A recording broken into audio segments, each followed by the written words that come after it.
સત્તાધારના મહંત વિજય બાપુ સામે વધુ એક વિડીયો। રણમલ બાપુએ મહંત વિજય બાપુને ઉલ્લેખી ચેતવણી આપી। તોરણિયા હનુમાન મંદિર સાધુ સાધ્વી જેવી હાલત તારી થવાની। જોજે વિજય ભગત વિસાવદર તાલુકો તારી હક્કાલપટ્ટી ન કરે। સુધરી જવા નરેન્દ્ર બાપુએ તેને 4 વાર ચેતવણી આપી। તારી હક્કાલપટ્ટી થવાની 100%ની વાત છે।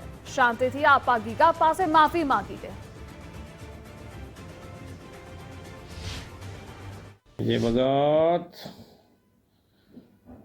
આ જોયું ને, જુનાગઢ જિલ્લામાં તોરણિયા હનુમાનના મહંત સાધુઓને એક સાધ્વી એની ગામવાળાએ હાકલપટ્ટી કરાવી। જોઈજે હો, વિસાવદર તાલુકો આખો ખાબકે નહીં ત્યાં, હે વિસાવદર તાલુકો આખો ખાબકે નહીં, તારી હાકલપટ્ટી ન કરાવે હો ક્યાંક, જોઈજે। એની કરતાં હજી સુધરી જા। 2 વાર તો મીટિંગ કરી તને આની આ વાતમાં સુધારો લઈ આવવાનું કરી દીધેલું છે, પણ તે સુધારો લઈ આવ્યો નથી, બરાબર?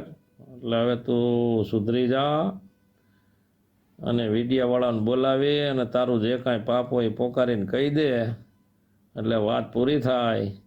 બાકી તારી આ અકલપટ્ટી થવાની છે આ રીતે, એ તો 100%ની વાત છે।